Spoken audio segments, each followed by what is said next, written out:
दोस्तों, लोकसभा निर्वाचन 2024 में आपका स्वागत है।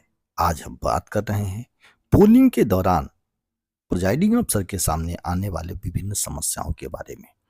हमारा सबसे पहला समस्या है अभ्याक्षेपित मत। इसे हम चैलेंज वोट भी कहते हैं। दोस्तों, पोलिंग बूथ पर मौजूद राजनीतिक पार्टी के एजेंट किसी भी वोटर के वोट को चैलेंज कर सकते हैं।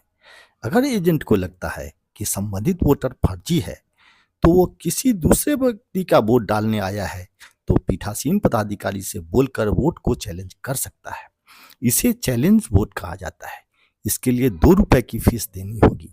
पीठासीन पदाधिकारी उस मतदाता के दस्तावेज की जांच करते हैं और वह सही वोटर अगर नहीं है तो वह वोट नहीं करेगा।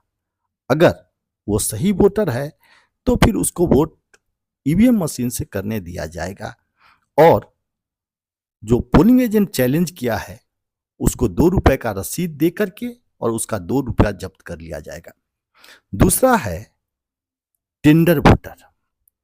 अगर कोई वोटर वोट करने आता है और पता चलता है कि जिस क्रमांक पर उसका नाम है वो वोट पहले ही दिया जा चुका है तो पीठासीन पदाधिकारी इस बात की जांच करते हैं कि क्या ये सही वोटर है।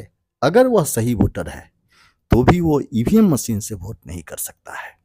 उसके लिए टेंडर वोट जारी किया जाएगा और एरो मार्क दिया जाएगा जिस पर वो निशान लगा के पीठासीन पदाधिकारी को जमा करेगा। दृष्टिबाधित एवं दिव्यांग जनों द्वारा मतदान। दृष्टिबाधित मतदाताओं की सुविधा के लिए ब्रेल लिपि का डमी बैलेट सभी पीठासीन पदाधिकारियों को दिया जाएगा। ईवीएम के बैलेट यूनिट के दाहिनी तरफ भी ब्रेल लिपि से सीरियल नंबर अंकित रहता है। दृष्टिबाधित मतदाता डमी बैलेट से यह जान सकते हैं कि जिस अभ्यर्थी को वो वोट देना चाहते हैं उसका नाम और सिंबल यूनिट के किस क्रमांक पर अवस्थित है।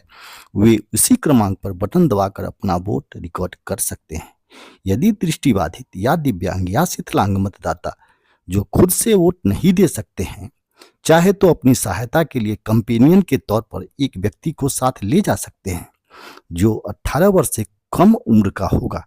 ऐसे मामले में कंपेनियन के दाहिने हाथ के तर्जनी पर एवं दृष्टिबाधित एवं दिव्यांग मतदाता के बाएं हाथ के तर्जनी पर अमिट स्याही लगाई जाएगी। एक व्यक्ति एक से ज्यादा मामलों में कंपेनियन नहीं हो सकता।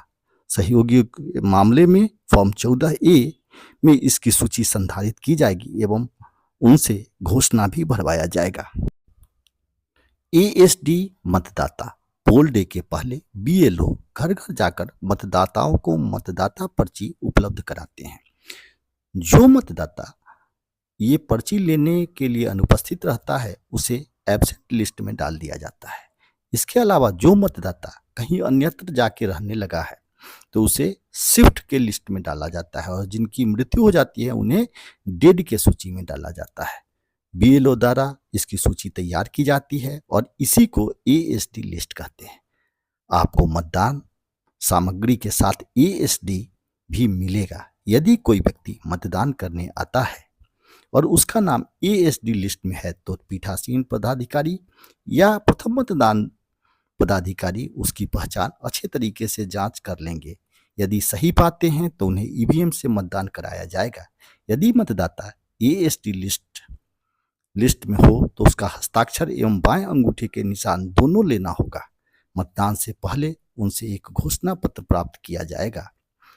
पीठासीन पदाधिकारी ऐसे मामलों का रिकॉर्ड रखेंगे कि कितने मतदाताओं ने मतदान किया जिनका नाम ASD लिस्ट में था। 17A की अभियुक्ति में भी ASD लिखना पड़ेगा। यदि किसी मतदाता के उम्र के संबंध में संदेह हो तो उनसे उम्र संबंधी घोषणा पत्र पर हस्ताक्षर कराया जाएगा। उसके बाद उन्हें मतदान करने की अनुमति दी जाएगी। मतदाता रजिस्टर 17A के अभियुक्ति में भी इस बात को दर्ज करना होगा और इससे संबंधित पत्र लिफाफे में संभाल कर रखना पड़ेगा। Postal ballot. यदि कोई मतदाता आता है और उसके नाम के आगे PB लिखा हुआ है इसका अर्थ यह है कि उसने मतदान के लिए पोस्टल बैलेट के विकल्प को चुना है तो उसे उस बूथ पर मतदान करने की अनुमति नहीं दी जाएगी। दोस्तों, ये कुछ सामान्य समस्याएं हैं जो वोटिंग के दौरान आपके सामने आएंगी। अगर आपको लगता है कि यह वीडियो आपके काम का है तो इसे लाइक, शेयर तथा सब्सक्राइब करें। धन्यवाद।